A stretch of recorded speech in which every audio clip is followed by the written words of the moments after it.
ओम शांति। आज 12 मार्च 2023 के अव्यक्त बाप दादा के अव्यक्त मधुर महावाक्य सुनेंगे। ये अव्यक्त मधुर महावाक्य अव्यक्त बाप दादा ने 18 जनवरी 1994 को सुनाए थे। 18 जनवरी स्मृति दिन है। खाली स्मृति दिन है ऐसा नहीं, वरदानों से भरा दिन है, जब बाप दादा वरदान लुटाते हैं, और स्नेह का दिन है, जब हर बाबा के बच्चे सारे विश्व के अंदर बाप दादा के स्नेह में समा जाते हैं और स्नेह के मोती की माला बाप दादा को अर्पण करते हैं।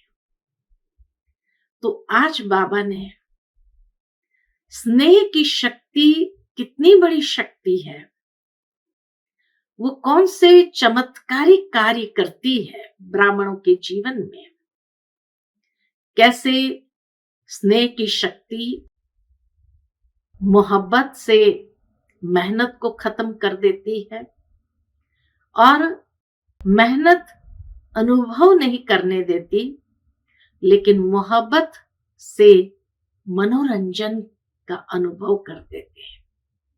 स्नेह की शक्ति असंभव को संभव कर देती है। स्नेह की शक्ति बड़े से बड़े परिस्थिति रूपी पहाड़ को भी परिवर्तित कर सकती है।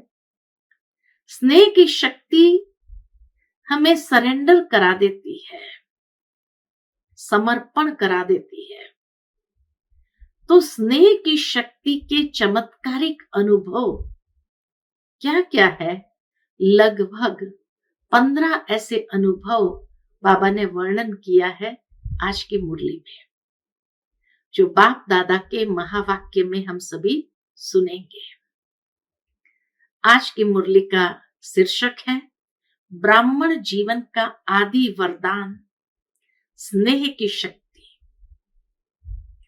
आज चारों ओर के सर्व बच्चों की स्नेह भरी स्मृतियां समर्थ बाप दादा के पास स्नेह के सागर समान पहुंच रही थी। सुबह से ही सब बच्चों के मन में बाबा के प्रति इतना स्नेह उमड़ रहा था, जो बाबा कहे जैसे बाबा के पास स्नेह का सागर पहुंच गया। तो आज चारों ओर के सर्व बच्चों की स्नेह भरी स्मृतियां समर्थ बाप दादा के पास स्नेह के सागर समान पहुंच गई। हर एक बच्चे के दिल में कौन था? हर एक बच्चे के दिल में दिलाराम समाया हुआ है, और दिलाराम के दिल में सर्व स्नेही बच्चे समाये हुए हैं। स्नेह बहुत बड़ी शक्ति है। अब स्नेह की शक्ति क्या कर सकती है, उसकी एक एक बात सुनते जाएंगे, नोट करते जाएंगे।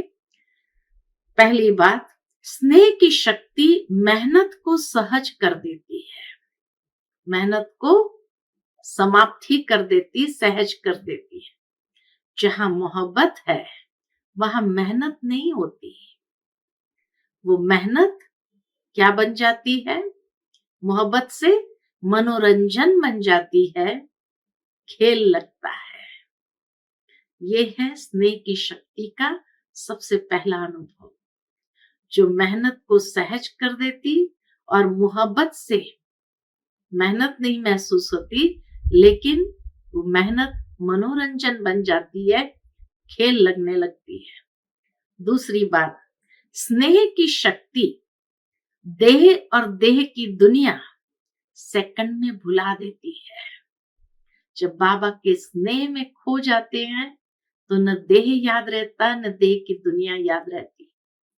स्नेह में जो भुलाना चाहे वो भुला सकते हैं, जो याद करना चाहे उसमें समा जाते हैं। तो बाबा के स्नेह में समा जाते, दुनिया भूल जाती है। तीसरी बात, स्नेह की शक्ति सहज समर्पण करा देती है। चौथी बात, स्नेह की शक्ति बाप समान बना देती है। बाबा कहे, ऐसे स्नेह की शक्ति का चमत्कारिक अनुभव है जो सब कुछ समर्पण करा देती और बाप समान बना देती है। पांचवी बात, स्नेह सदा हर समय परमात्मा साथ का अनुभव कराती है। जैसे ही स्नेह में होते हैं तो हर घड़ी कौन याद रहता है? बाबा याद रहता है। तो परमात्मा साथ का अनुभव कराता है। छठी बात, स्नेह सदा अपने ऊपर बाप की दुआओं का हाथ छत्र छाया समान अनुभव कराता है। जैसे सदैव बाबा के दुआओं का हाथ छत्र छाया बन करके हमारे ऊपर है, ये अनुभव कराता है। और क्या अनुभव कराता है? सातवीं बात, स्नेह असंभव को संभव इतना सहज कर देता जैसे कार्य हुआ ही पड़ा है। आठवीं बात, स्नेह निष्फल यानी हर घड़ी निश्चिंत अनुभव कराता है। कितना श्रेष्ठ अनुभव कराता है। एक एक बात को अगर याद करे तो कि स्नेह निष्फल हर घड़ी निश्चिंत अनुभव कराता है। नौवीं बात, स्नेह हर कर्म में निश्चित विजयी स्थिति का अनुभव कराता है। ऐसे स्नेह की शक्ति अनुभव करते हो ना? बाबा पूछते, ऐसा अनुभव करते हो? फिर बाबा याद दिलाते हैं कि ब्राह्मण जन्म कैसे हुआ हमारा। बाप दादा जानते हैं कि अनेक जन्म अनेक प्रकार की मेहनत कर थकी हुई आत्माएं हैं। भिन्न भिन्न बंधनों में बंधी हुई आत्माएं होने के कारण मेहनत करती रही है।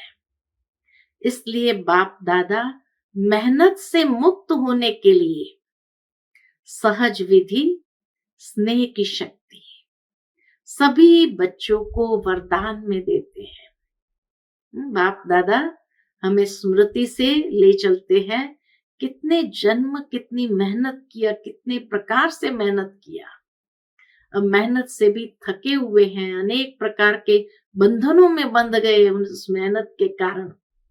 तो बाबा के पास आते ही बाबा उस मेहनत से मुक्त करने की सहज विधि देते हैं, स्नेह की शक्ति। और सभी बच्चों को यह स्नेह की शक्ति वरदान में देते हैं। अपने ब्राह्मण जीवन के आदि समय को याद करो। जब बाबा के बने तब याद करो। तो जन्मते ही सभी को स्नेह की शक्ति ने ही नया जीवन दिया। बाबा का स्नेह अनुभव हुआ। दुनिया का स्नेह जैसे स्वार्थ भरा स्नेह और बाबा का निस्वार्थ स्नेह जैसे ही अनुभव किया तो ये ब्राह्मण जन्म नया जन्म दिया। तो जन्मते ही सभी को स्नेह की शक्ति ने ही नया जीवन दिया। स्नेह की अनुभूति के लिए मेहनत की, मेहनत करनी पड़ी, सहज अनुभव किया ना। तो यह आदि जन्म की अनुभूति ही वरदान है। स्नेह की शक्ति ये आदि जन्म, क्योंकि 21 जन्म का बाबा का वरदान मिलता है, वर्षा मिलता है। तो ये ब्राह्मण जन्म पहला जन्म है। तो बाबा कहे ये आदि जन्म की अनुभूति ही वरदान है। स्नेह की शक्ति ये आदि जन्म की अनुभूति ही वरदान है। प्यार प्यार में ही खो गए। सदा इस स्नेह के वरदान को स्मृति में रखो कि जन्मते ही मुझे स्नेह की शक्ति का वरदान मिला है। मेहनत के समय इस वरदान द्वारा मेहनत को परिवर्तन कर सकते हो। बाप दादा को बच्चों का मेहनत अनुभव करना अच्छा नहीं लगता है। कितना बाबा भी प्रेम स्वरूप है, स्नेह मूर्त है, जो बाबा कहते हैं बच्चे जब मेहनत करते तो बाबा को अच्छा नहीं लगता। स्नेह के शक्ति की विस्मृति मेहनत अनुभव कराती है। जैसे इस वरदान की विस्मृति होती है स्नेह की शक्ति की, वैसे ही मेहनत अनुभव करते हैं। और बाबा क्या कहते हैं 10वीं पॉइंट, कितनी भी बड़ी कैसी भी परिस्थिति हो, प्यार से स्नेह से परिस्थिति रूपी पहाड़ भी परिवर्तन हो, पानी समान हल्का बन सकता है। कितनी भी बड़ी कैसी भी परिस्थिति हो, प्यार से स्नेह से परिस्थिति रूपी पहाड़ भी परिवर्तन हो, पानी समान हल्का बन सकता है। पत्थर को पानी बना सकता है। कहते हैं ना, स्नेह पत्थर को भी पिघला देता है, पानी बना सकते हो।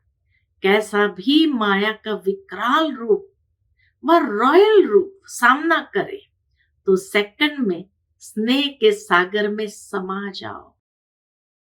जैसे ही स्नेह के सागर में समा जाएंगे तो सामना करने की माया की शक्ति समाप्त हो जाएगी। माया उस स्नेह की शक्ति के आगे सामना नहीं कर सकती है। आपके समाने की शक्ति छू मंत्र नहीं लेकिन शिव मंत्र बन जाएगी। बाबा के स्नेह में समाना ये छू मंत्र नहीं लेकिन शिव मंत्र बन जाएगा, जो माया उसका सामना नहीं कर सकती।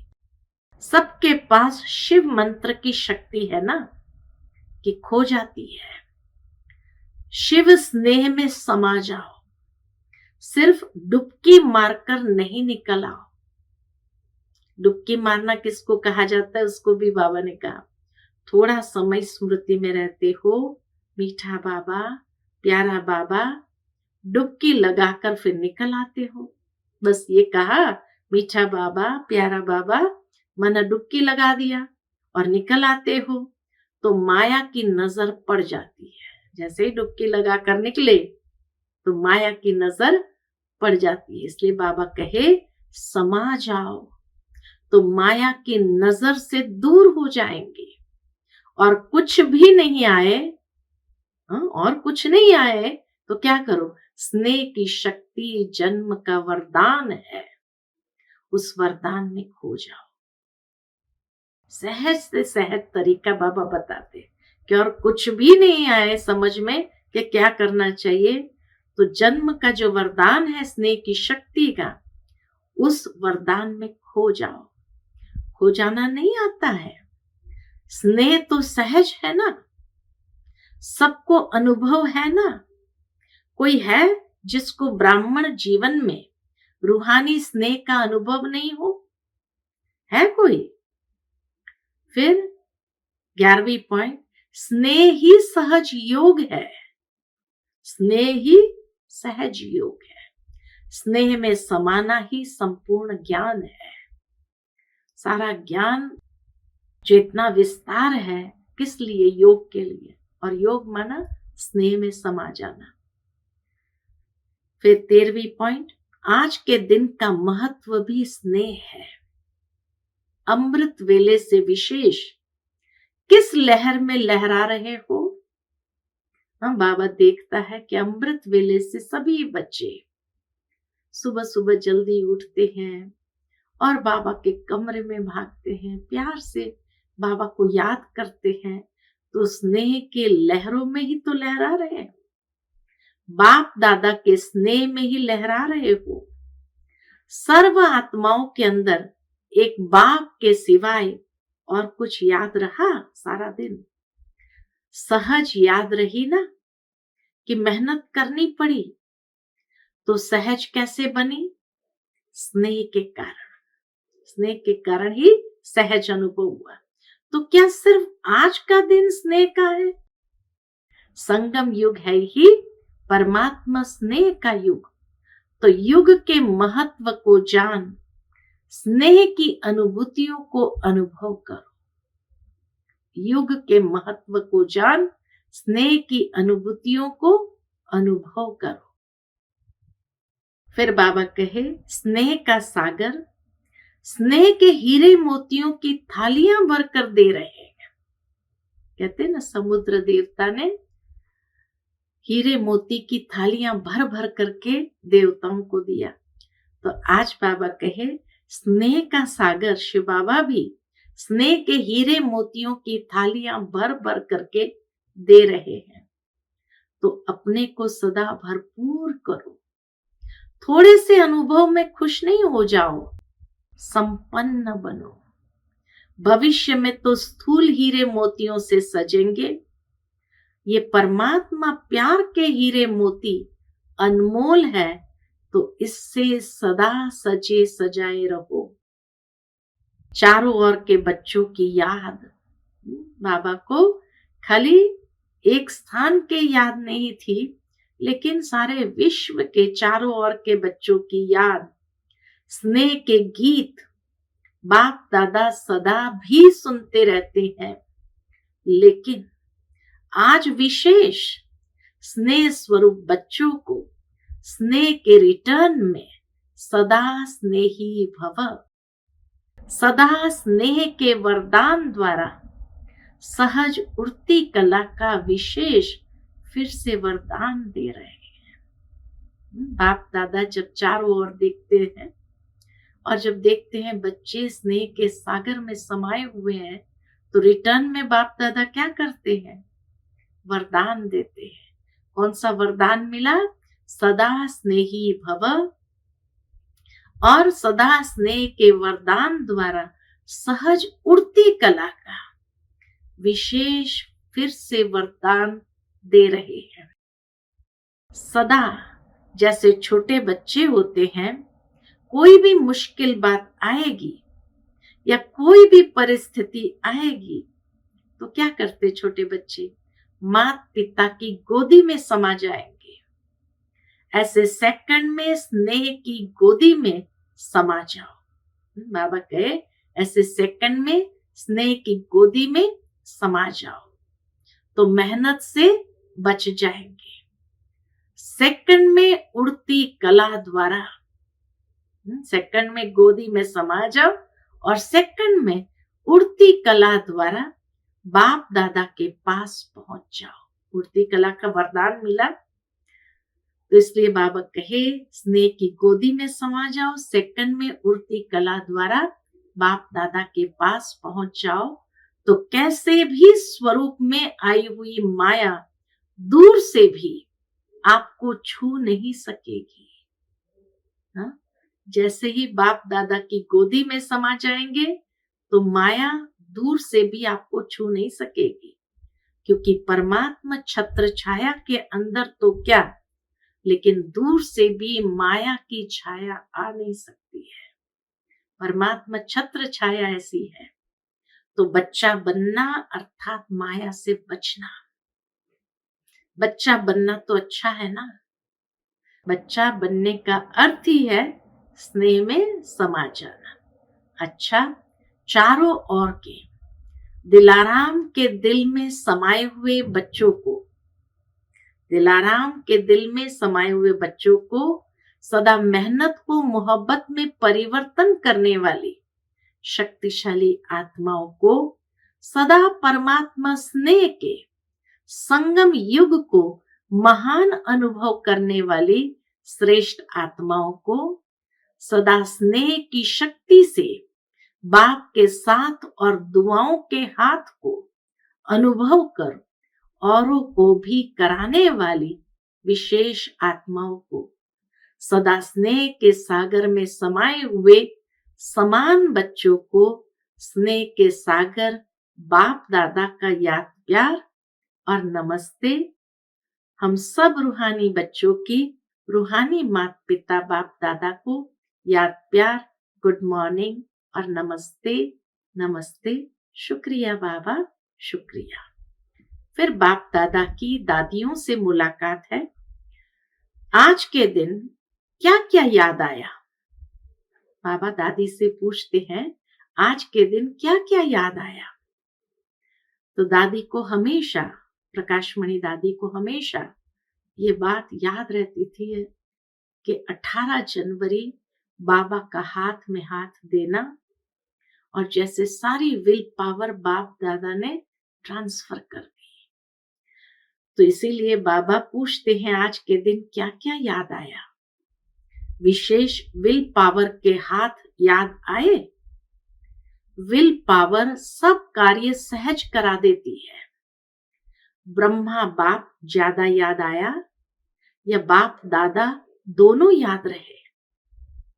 फिर भी ब्रह्मा बाप की याद के चरित्र सभी को विशेष याद आते रहे। ब्रह्मा बाप ब्रह्मा बना ही तब जब बाप दादा कंबाइन हुए। ब्रह्मा बाप ब्रह्मा बना ही तब जब बाप दादा दोनों कंबाइंड हुए। परमात्मा प्रवेशता के साथ ही ब्रह्मा का कर्तव्य शुरू हुआ। इस अव्यक्त स्वरूप के अव्यक्त रूप के चरित्र भी न्यारे और प्यारे हैं। 25 वर्ष अव्यक्त पाठ भी 94 तक माना 25 वर्ष हुआ। तो 25 वर्ष की सेवा की हिस्ट्री आदि से याद करो। कितनी तीव्र गति की हिस्ट्री है। जैसे ही ब्रह्मा बाबा अव्यक्त हुए तो सेवा की गति बहुत फास्ट हो गई और समय बहुत तीव्र गति से चलने लगा। पुरुषार्थ की गति तीव्र हो गई। तो इसीलिए बाबा कहे कि हिस्ट्री को याद करो। ये 25 वर्ष की हिस्ट्री आदि से याद करो कि बाबा के अव्यक्त होने के बाद ही क्या क्या तीव्र गति से होने लगा। कितनी तीव्र गति की हिस्ट्री है। अव्यक्त होना अर्थात तीव्र गति से सर्व कार्य होना। समय का परिवर्तन भी फास्ट और सेवा की वृद्धि की गति भी फास्ट हुई है ना। इसलिए अव्यक्त होने से समय को भी तीव्र गति मिली है तो सेवा को भी तीव्र गति मिली है।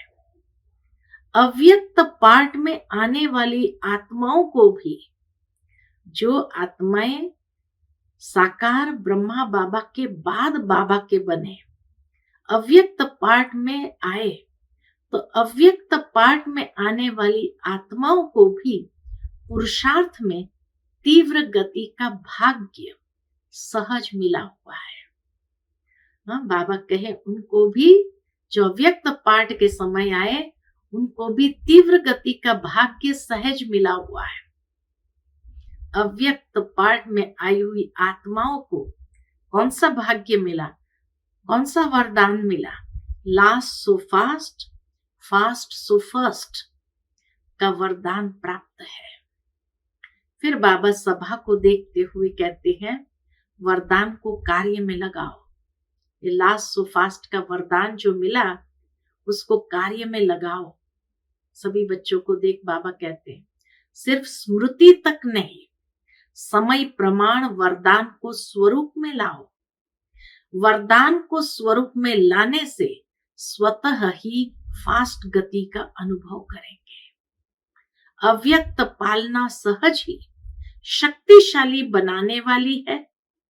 इसलिए जितना आगे बढ़ना चाहो बढ़ सकते हो। यह अव्यक्त पालना कितनी सुंदर बात और गहरी बात बाबा ने महसूस कराई।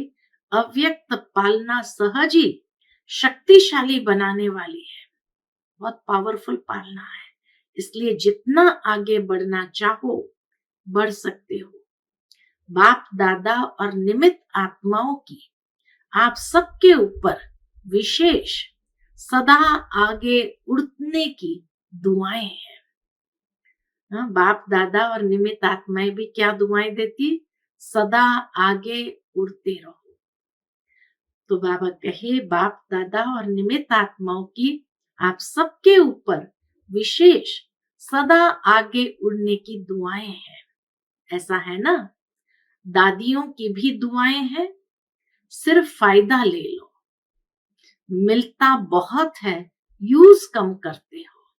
बाबा बहुत देता है, यूज कम करते हो।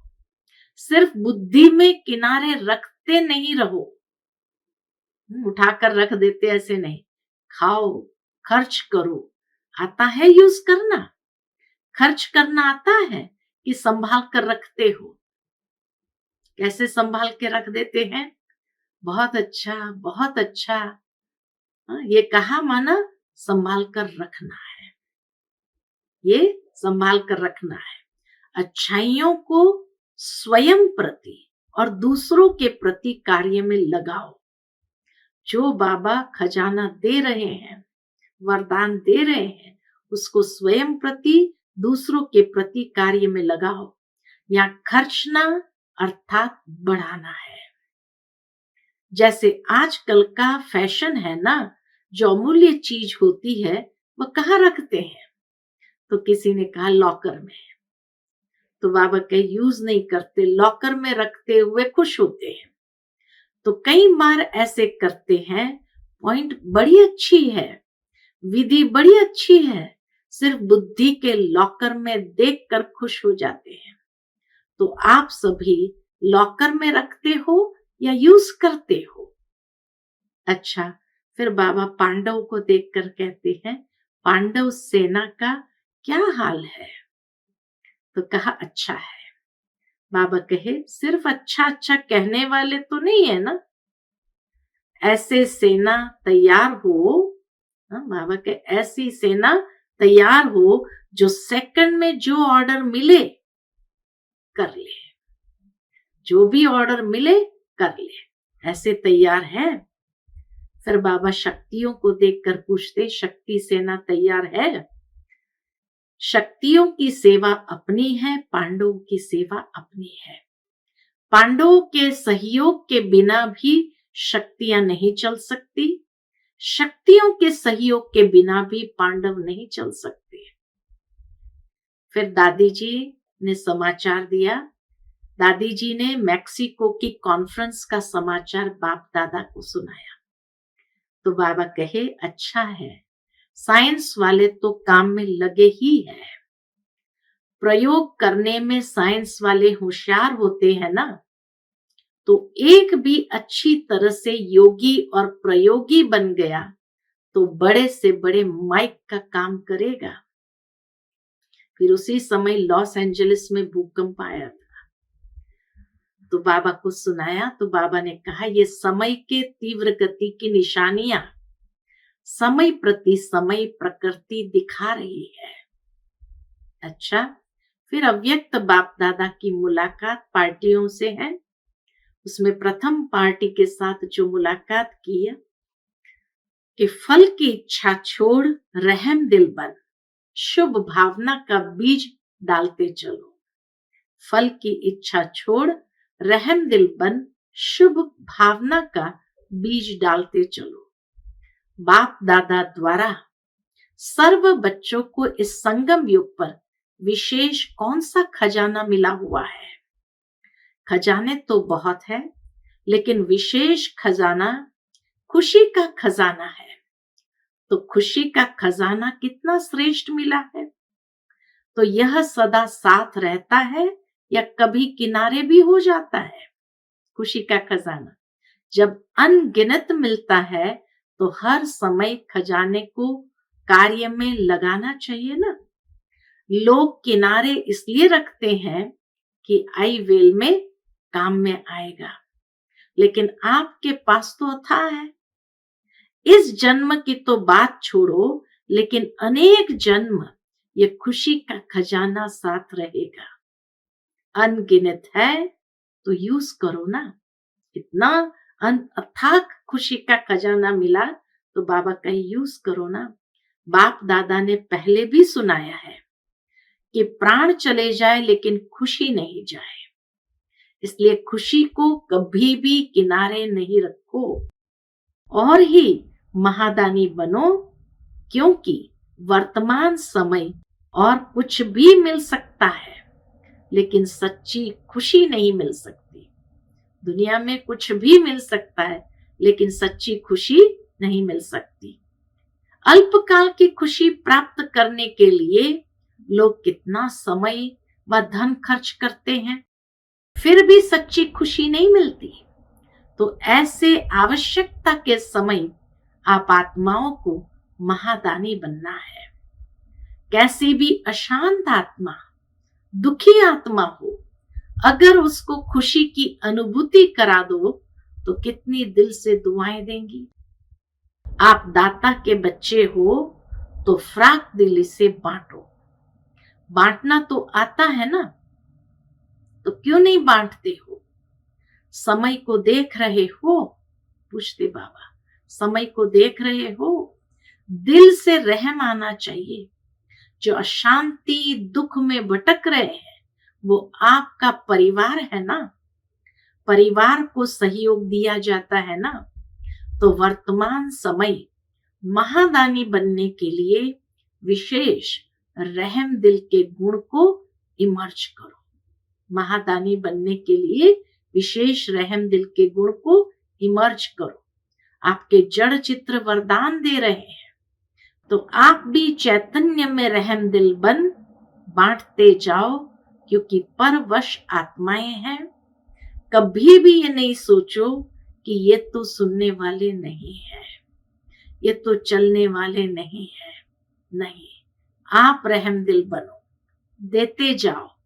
गाया हुआ है कि भावना का फल मिलता है, तो चाहे आत्माओं में ज्ञान के प्रति, योग के प्रति शुभ भावना नहीं भी हो, लेकिन आपकी शुभ भावना उनको फल दे देती है। ऐसे नहीं सोचो कि इतना कुछ सेवा की, ये नहीं सोचो कि इतना कुछ सेवा की लेकिन फल तो मिला ही नहीं। लेकिन फल एक जैसे नहीं होते, कोई सीजन का फल होता है, कोई सदा का फल होता है। तो सीजन का फल सीजन पर ही फल देगा ना।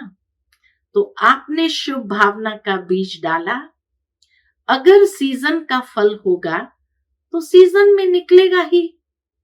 वैसे भी देखो, जो खेती का काम करते हैं, तो जो सीजन पर चीज निकलने वाली होती है, तो ये नहीं सोचते कि 6 मास के बाद ये निकलेगा, इसलिए बीज डालो ही नहीं।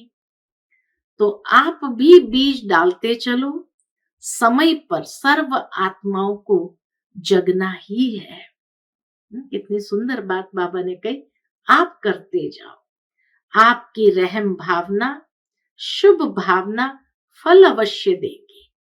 अगर कोई ऑपोजिशन भी करता है तो भी आपको अपने रहम की भावना छोड़नी नहीं है, और ही सोचो कि ये ऑपोजिशन या इंसल्ट, गालियां, ये खाद का काम करेगी। ये ऑपोजिशन, इंसल्ट, गालियां, ये क्या करेगी? खाद का काम करेगी। तो खाद पड़ने से अच्छा फल निकलेगा। जितनी गालियां देंगे उतना आपके गुण गाएंगे, जितनी गालियां देंगे उतना ही आपके गुण गाएंगे। इसलिए हर आत्मा को दाता बन देते जाओ। अच्छा माने तो दे, अच्छा माने तो दे, नहीं, ऐसे नहीं करना। ये अच्छा माने तो दे, नहीं तो नहीं। ये तो लेवता हो गए। लेने की इच्छा नहीं रखो कि वो अच्छा बोले, अच्छा माने तो दे, नहीं। इसको कहा जाता है दाता के बच्चे, मास्टर दाता। कैसी भी आत्माओं देते जाओ, चाहे वृत्ति द्वारा, चाहे वाइब्रेशन द्वारा, चाहे वाणी द्वारा देते जाओ। इतने भरपूर हो ना, सब खजाने हैं। पूछते बाबा, डबल विदेशियों को देख बाप दादा डबल खुश होते हैं। क्यों? डबल पुरुषार्थ करते हैं। एक तो अपना रीति रस्म परिवर्तन करने का भी पुरुषार्थ करते हैं। डबल विदेशियों को देख बाबा डबल खुश होते हैं। क्यों? क्योंकि वह डबल पुरुषार्थ करते हैं। कौन सा डबल पुरुषार्थ? एक तो अपना रीति रस्म परिवर्तन करने का भी पुरुषार्थ करते हैं। बाप दादा देखते हैं कि उमंग उत्साह मेजॉरिटी में अच्छा है। अगर कभी उमंग उत्साह बीच बीच में नीचे ऊपर होता है तो आज विधि सुनाई, समा जाओ, स्नेह में समा जाओ। स्नेह की गोदी में छिप जाओ, फिर माया आएगी नहीं। ये तो सहज है ना। बीज रूप होने में मेहनत है, इसमें मेहनत नहीं है। स्नेह में समा जाने में मेहनत नहीं है। और कुछ भी नहीं आए, लेकिन स्नेह में समाना तो आता है ना, कि ये मुश्किल है। तो किसी ने कहा नहीं, तो ये करो। ये मुश्किल नहीं है तो ये करो। अभी मुश्किल शब्द नहीं बोलना। नीचे आते हो तो छोटी सी चीज बड़ी लगती है, ऊपर चले जाओ तो बड़ी चीज भी छोटी लगेगी। फरिश्ते हो या साधारण मानव हो, पूछते बाबा, फरिश्ते हो या साधारण मानव हो? तो किसी ने कहा फरिश्ता। फरिश्ता कहाँ रहता है, ऊपर रहता है या नीचे? तो कहा ऊपर। तो नीचे क्यों ठहरते हो, अच्छा लगता है? कभी कभी दिल होती है नीचे आने की। नहीं, फिर क्यों आते हो? बाप का साथ छोड़ते हो तब नीचे आते हो। तो डबल विदेशियों को डबल पुरुषार्थ का प्रत्यक्ष फल डबल चांस है। इसका फायदा लो। इस वर्ष में क्या करेंगे? Double service. कौन सी डबल सर्विस? महादानी वरदानी बनेंगे या खुद बाप के आगे कहेंगे शक्ति दे दो, औरों को भी शक्ति दो। बाबा कहे महादानी वरदानी बनेंगे या खुद बाप के आगे कहेंगे शक्ति दे दो, औरों को भी शक्तियां दो। अच्छा है, हिम्मत रखने में नंबर ले लिया। अभी फास्ट पुरुषार्थ कर आगे उड़ते चलो। आज का बाप दादा का मधुर वरदान हम बच्चों के प्रति है, खुशी के खजाने से संपन्न बन, सदा खुश रहने और खुशी का दान देने वाले महादानी भव। खुशी के खजाने से संपन्न बन, सदा खुश रहने और खुशी का दान देने वाले महादानी भव।